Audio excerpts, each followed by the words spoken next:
What is up? It's Colin from LinkedIn AI Mastery, and in today's video, I'm going to show you how to build a GTM strategy that will help you get customers on LinkedIn, specifically 3 to 10 customers organically over the next 180 days.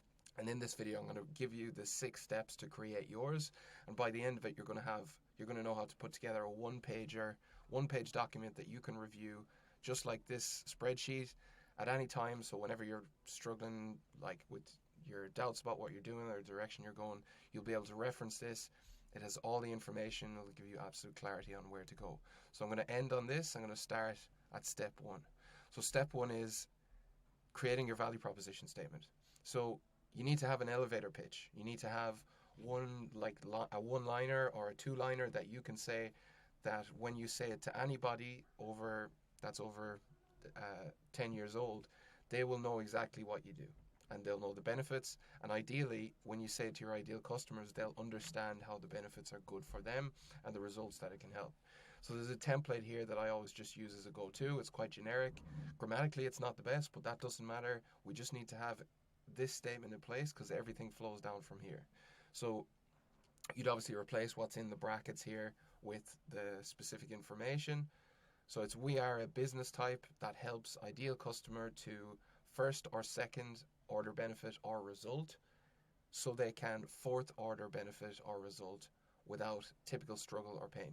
So first, I'll just explain first and fourth order benefits. So a first order benefit is the thing that happens immediately. So for example, here we've done a digital marketing agency. So the thing that happens immediately is what they get.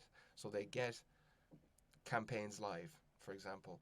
The third or fourth order benefits are the downstream, long-term, lasting impacts of what you do. So that's going to be revenue, profit, an edge on the competition, and so on and so forth. So that's really what we want to sell. We don't want to sell, get your Google Ads campaign live in 4 hours, and that's great, and it's a perk, but that's not why someone would buy. Someone would buy, especially in B2B, because at the end of the day, it boils down to competitiveness, profit, revenue, and they're kind of the three, and long-term sustainability and moving towards legacy and an exit. They're the kind of pillars you always are selling to in B2B, whether if you're selling into the C-suite or above, C-suite or like ownership. So that's the statement. That's what we always want to do. Everyone needs to have this, and here's a couple of good and bad examples. So I'll zoom in a bit here for you. So I'll go into these in a bit more detail, but what you want to do is just create one, have it as a starting point. It's not going to be perfect on the first iteration, but you need to come back and iterate this every month. Every time you speak to new customers and learn more, you want to improve it. So it's an example of a good one here for a management consulting firm is, we are a management consulting firm that helps tech startups to streamline their operational processes so that they can scale efficiently without the typical bureaucratic slowdown. So this would be a pain that they would usually encounter as they get more management consultants, more egos, more bureaucracy, and just slow down as a result of that. And then we have a guarantee, so satisfaction guaranteed with the 20% improvement in operational efficiency or your money back. That's a very strong guarantee. I'll speak a bit more on guarantees down there, but not every business needs a guarantee. If you have no social proof, you need a good guarantee. If you have lots of social proof, you don't need a guarantee, because the trust is built through the social proof, and that's the point of a guarantee. So once you have that statement in place, next thing is to define your ideal buyer. So this is called a buyer's persona, or whatever you want to call it, and I have a little bit of a twist on this.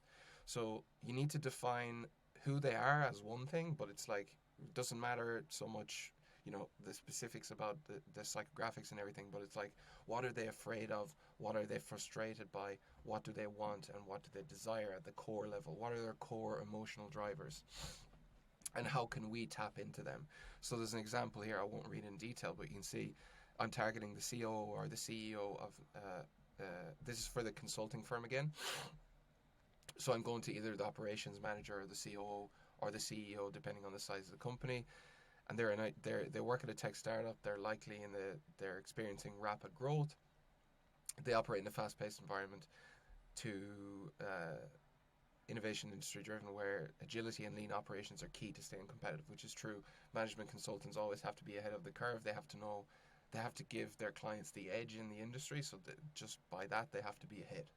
So what are the fears then? What are the things that we can say to the operations manager when we're talking to them with our content or with outreach messages or whatever that might be? How can we tap into those, and how can we talk about them, and how can we position ourselves as the solution or as the protection against those fears being realized? And also, how can we enable them to achieve their desires and get the things that they want? How can we position our service to enable those things to happen in reality? Then there's second and third order benefits. So I mentioned about this earlier. So second order benefit here is we can see by improving operational efficiency, they want to ensure that their teams are more satisfied, less overwhelmed, and so on. So that's a second order. We want to go up to third. Ultimately, the goal is to build a reputation as a leader, envision their company as setting the standard, financial stability, and allowing them to invest in growth and new opportunities. So you can see how the orders of benefit, as you go higher in the orders of benefit, the more longer term, the bigger, the more impactful the thing is. So how can you, as when you're creating your strategy, how can you talk to the third order benefits and logically link them back to the things that happen in the short term? This and the buyer's persona. So next one then, another part where people typically go wrong is they start selling their time. So what we need to do, what you need to do in order to attract inbound leads. So this is applicable for you if you're not just worried. Obviously, if you're going on LinkedIn, you're worried about your network being tapped out and the referral feast and famine that comes from that and everything. The way to get around that, and I'll probably do a full video on this separately, is you need to stop selling your time and you need to build a system. You need to sell that system and then position that system to deliver a specific outcome. So there's an example here. So if this looks familiar, maybe you've seen some of my videos before, this is the system that I sell. So when someone buys into me, whether it's in a done for you, whether I manage their LinkedIn for them, or if I'm helping them grow their LinkedIn and install a system in their business, this is the system. It doesn't change, the delivery changes, but this is the system that I get. So I'm not going to go into detail here, but we're learning about this part. So it's, value proposition, business strategy, various types of content, outreach, lead magnets, lead harvesting, booking calls, nurturing sales process, and closing deals. So that's the system that I sell. It's a complex thing that people are buying, and they're buying it. People trust systems more if they've been proven to deliver results. So it just becomes a lot more palatable. At the end of the day, if you're selling your time, people are basically buying your time, but there's inherently no value for them in buying your time. Only you value your time. They value their problems, and they will pay for solutions to those problems. So sell those solutions. That's what you need to do. And I just had a call with someone last week where this was a massive flip around for them. It was like they hadn't been able to generate any inbound leads, and they couldn't see why, because they had been a consultant or a freelancer for a long time, and they've been getting leads, but once that dried up, then they were wondering, what the next step is. And I walked them through the process of, okay, you may not realize it, but you do have a system.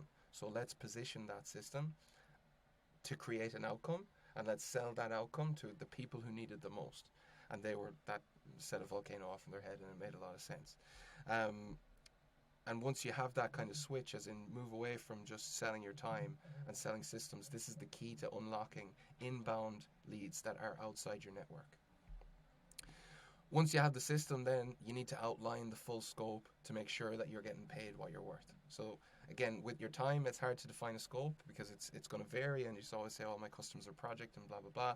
But when you're selling a system, and there will be variance within it for each client, but the outline is going to stay roughly similar. Then we want to define what that scope is. And a lot of people say, for example, in the past, that not a lot of people, this is what I did in the not so far away past, was I was doing LinkedIn ghostwriting, for example, and I was just pitching clients for daily LinkedIn posts. And then when I tell them the price, they'd be like, well, I'd say I used to charge $3,000, now I charge $7,000. But I used to say, when they'd say, what do they get? I'd say, well, daily LinkedIn posts. And they'd be like, okay, well, so that's like $300 a post, or how much do I get? 30, so then it's like $100 a post. How long does it take you to write a post? And as soon as they say that question, I knew that it's gone, because they're thinking about the wrong thing. They're not thinking about the outcome. They're thinking about how much they're paying me for my time, and they don't value my time. So once that question happens, the sale is dead in the water. So what we need to do instead is we need to define all the other things that are actually part of the process. So I can't just create daily LinkedIn posts in a vacuum. I have to develop visuals to go with them. I have to do a go-to-market strategy. I have to audit their funnel to make sure that their website captures leads efficiently. I need to set up the Calendly. I need to develop a sales letter. I need to do this.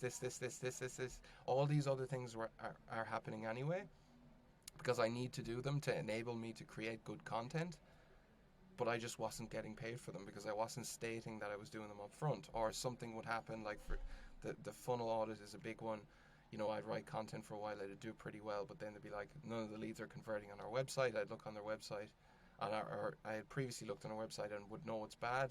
Then I have to hop on a call with their team for 4 hours to explain, you need to update this, move this button, blah, blah, blah, blah, blah.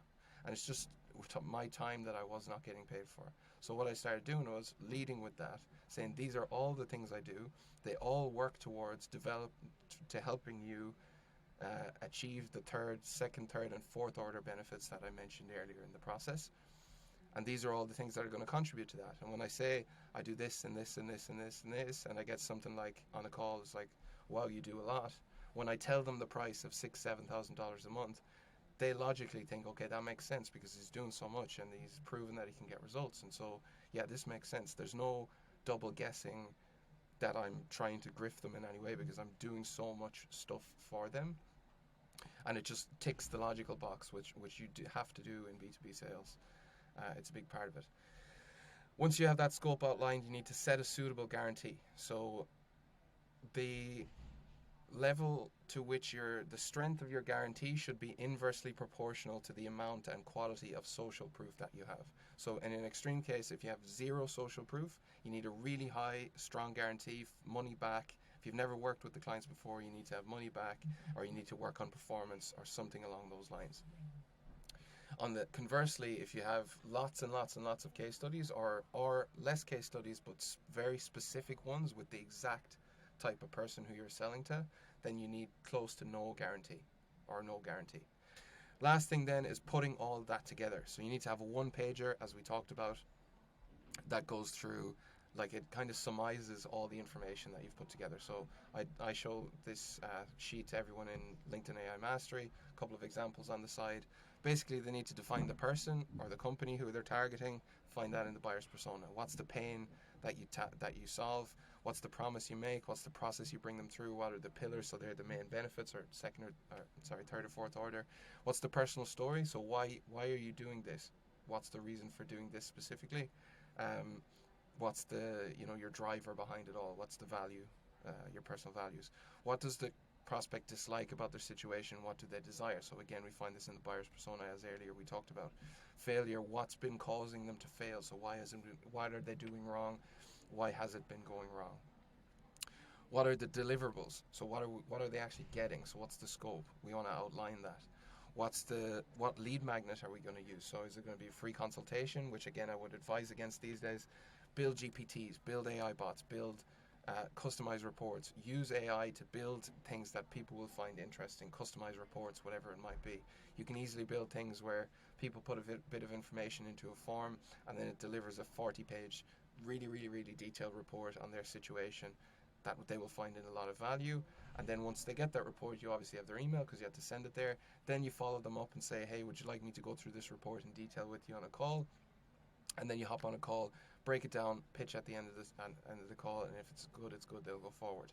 Guarantee, what is it going to be? So what happens if you don't help them achieve the desired outcome? As I say, if you have lots of social proof, you don't need one. Again, I don't have a guarantee for my done-for-you service. I do have a guarantee for LinkedIn AI Mastery because the type of customer that I'm selling requires that in a lot of cases, and I'm very confident that I can deliver on those guarantees, so I do have that. Pricing, then how much do I charge? So it depends on the scope. You need to have that outlined. So do you have a reduced scope or full scope, and how much does that charge? What's your minimum contract term and everything? So you want to get that all into one page so you just have it there ready to go. So that's how to build a go-to-market strategy for your business that will help you attract 3 to 10 customers through LinkedIn in the next 180 days. If you need help building this, I'm offering a $1 trial for LinkedIn AI Mastery. You can click the link below this video to get in there. It'll guide you through creating your strategy. Has a 43-minute customer acquisition masterclass in there as well.